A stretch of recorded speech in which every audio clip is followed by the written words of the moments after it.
Assalamualaikum warahmatullahi wabarakatuh. Kembali dengan IPS kelas rendah PGSD. Kami dari kelompok 10 ingin menjelaskan tentang jenis-jenis media dan penggunaannya. Baiklah, perkenalkan kelompok kami. Siti Zulfaria, NIM 19428811043, semester 3, kelas B. Nama saya Sri Laili Anissa, NPM 19488 Di sini saya dari semester 3, kelas B.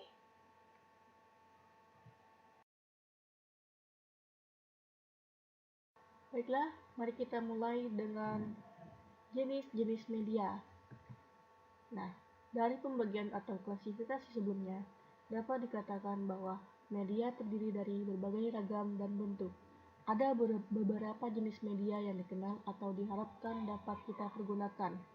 Jenis-jenis media tersebut dapat bersifat visual, audio, verbal, ataupun non-verbal, juga mungkin bersifat taktik.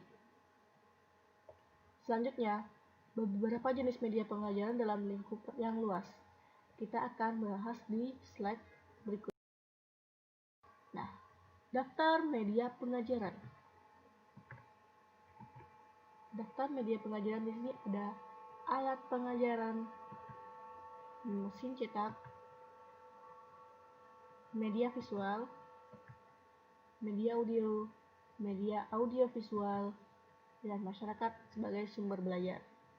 Yang pertama, alat pengajaran di sini seperti papan tulis, papan pamer, mesin pengganda. Nah, di alat pengajaran ini merupakan sebuah alat-alat yang berperan sangat penting dalam pembelajaran di dalam kelas. Kemudian yang kedua, mesin cetak. Nah, mesin cetak ini sebagai bahan atau sumber tertulis dalam pengajaran. Biasanya seperti buku-buku, majalah, surat kabar. Nah, di situ sebagai sumber informasi dalam pembelajaran. Kemudian media visual. Di media visual di sini itu seperti slide dan transparan, film strip, model dan realita, cerita dan grafik, gambar, peta dan global. Di sini semua sangat mengutamakan indera penglihatan, di mana kita akan melihat gambar-gambar, grafik, serta bentuk-bentuk dari pembelajaran IPS tersebut. Kemudian yang media audio. Di sini terdapat pita suara piringan hitam.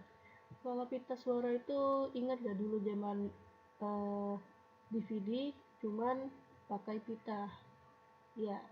Kemudian piringan hitam. Piringan hitam biasanya kalau di zaman dulu itu bisa buat lagu, bisa buat dengerin berbagai macam suara seperti itu.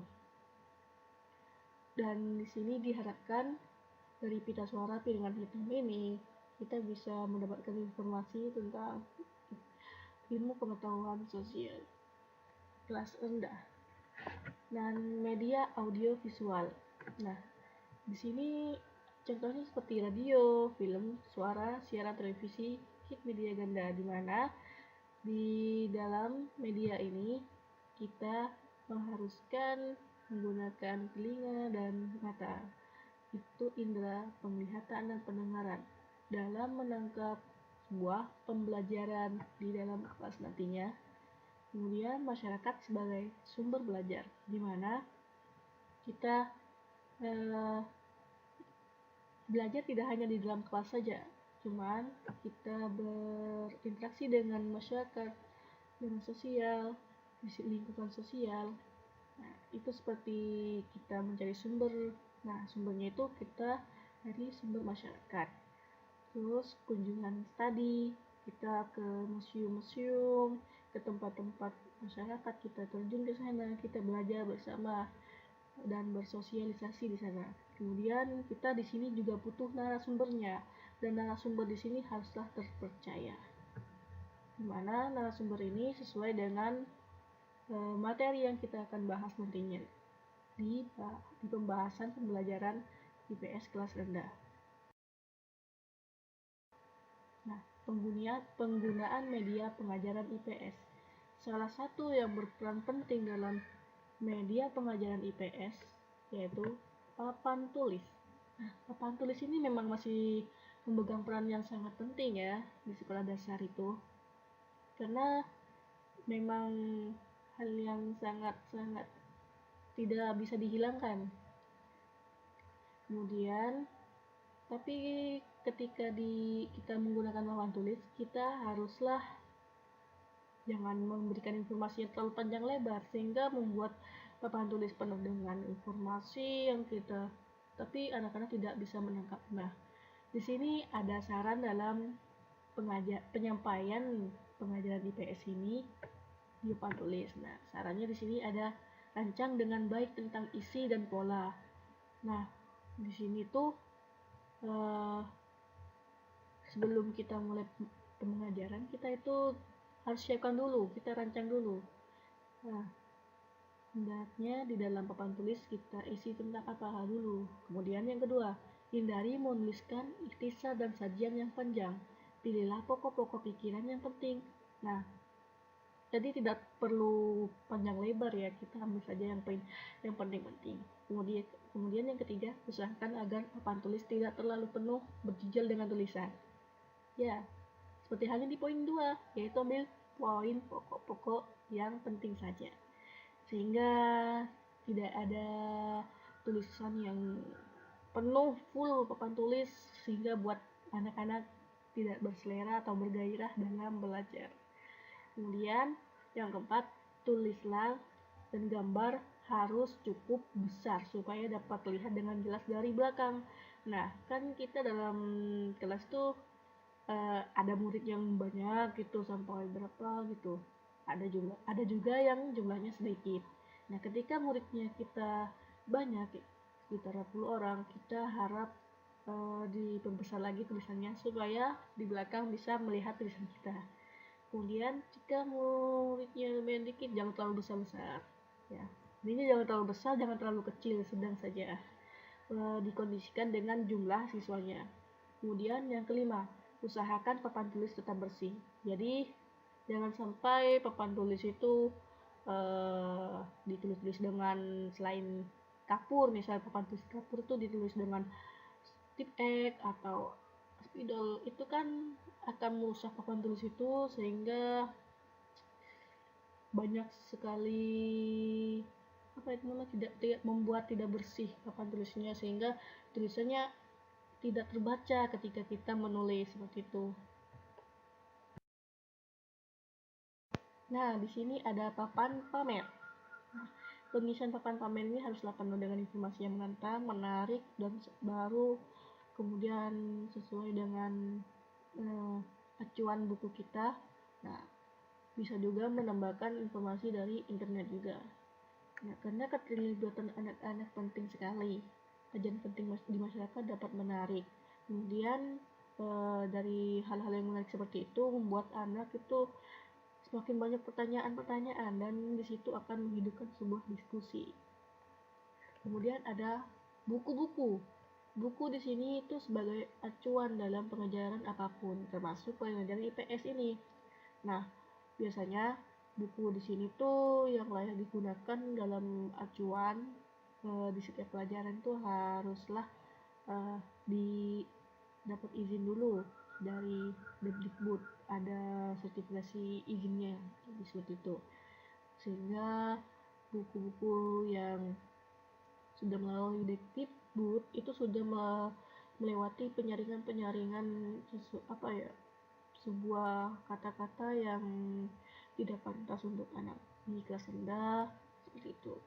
Kemudian media pengganda, ini gambar mesin fotokopi ya.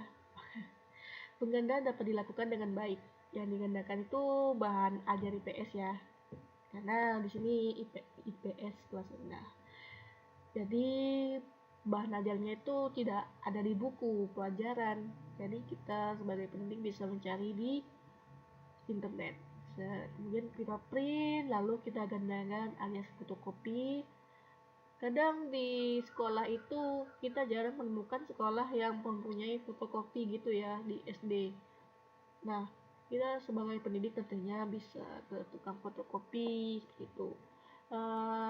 Juga dari sekolah bisa juga nanti mengajukan gitu ke atasan untuk pembelian mesin fotokopi, karena di sini untuk memenuhi kebutuhan dalam mengajar gitu. Kemudian ada majalah dan surat kabar. Nah, di sini terdapat bahan yang memperkaya bahan belajar. Nah, karena apa? Karena di surat kabar, di majalah itu mengandung informasi yang terbaru seputar tentang IPS itu. Kemudian apa ya? Juga di luar sana juga sudah banyak ya majalah-majalah atau koran yang dikhususkan untuk anak-anak di anak SD dalam mendapatkan informasi pembelajaran.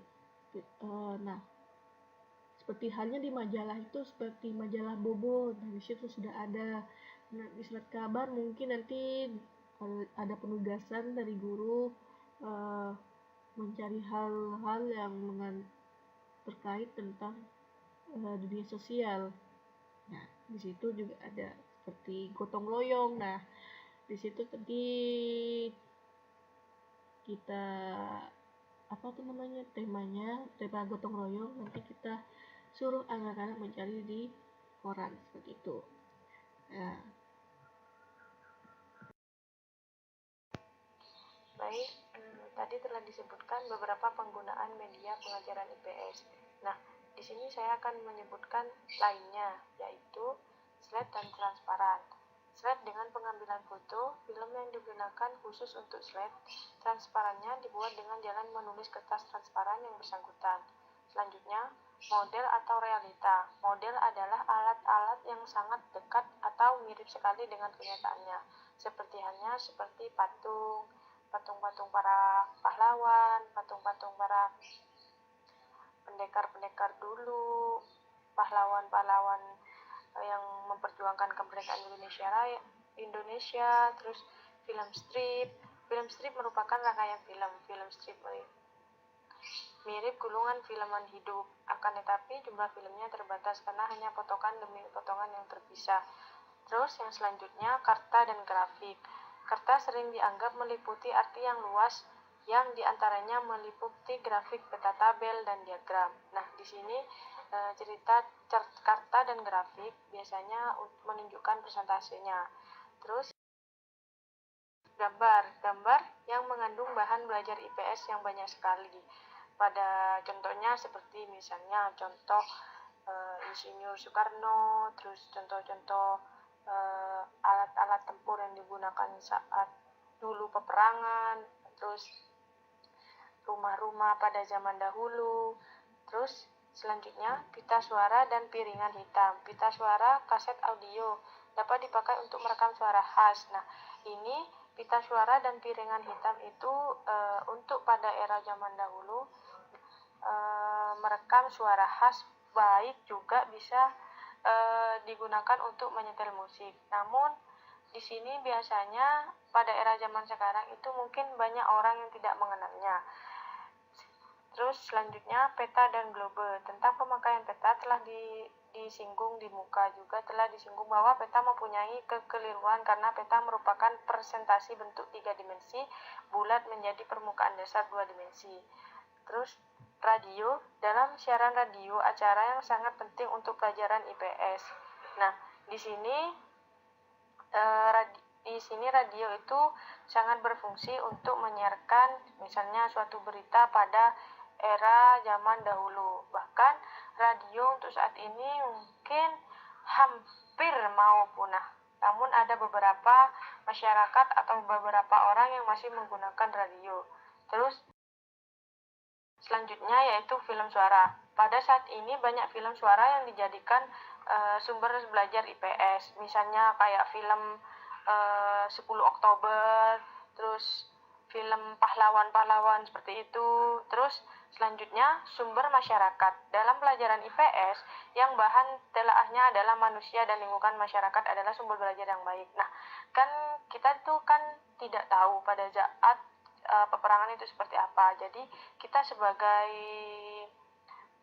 manusia ataupun masyarakat kan bakal penasaran dulu itu seperti apa. Nah, sumber informasi yang sangat banyak didapatkan yaitu dari masyarakat, karena misalnya masyarakat.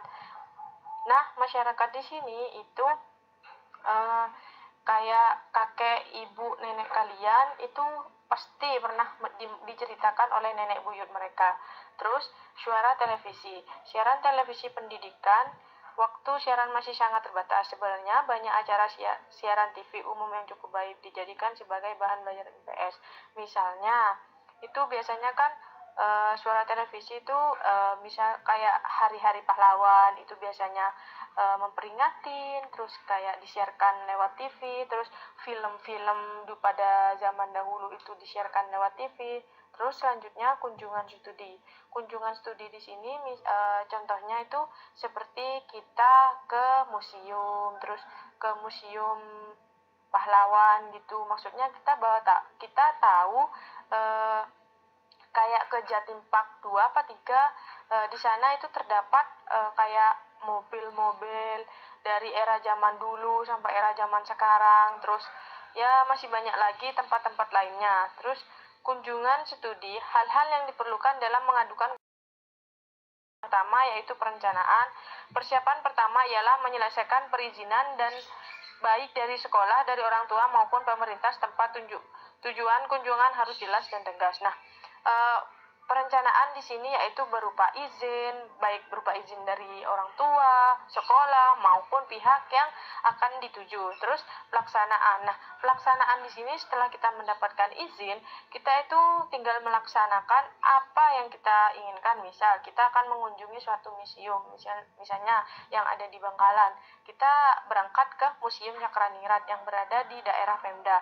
Terus yang ketiga yaitu diskusi hasil kunjungan. Nah, di sini tugas kita sebagai guru, kita itu misalnya memberikan tugas, tolong sebutkan, kita misalnya ya ke Cakraningrat Bangkalan, Museum Cakraningrat Bangkalan. Nah, di sana itu kan ada berbagai macam baik alat maupun peninggalan. Nah, kita sebagai calon guru memberikan tugas sehingga kita anak-anak itu tahu gini. Oh, ternyata ini peninggalan pada zaman dulu. Sedangkan manfaat kunjungan studi. Nah, manfaat di sini sangatlah penting. Kenapa? Karena kita bisa mengenalkan bahwa alat-alat pada zaman dahulu ini seperti ini, kejadian pada zaman dahulu itu seperti ini, baik kendaraannya, bahasanya, pakaiannya, pokoknya semuanya yang awalnya kita tidak tahu menjadi tahu. Terus narasumber. Nah, narasumber yang digunakan di sini yaitu misalnya entah itu penjaga museum di sana.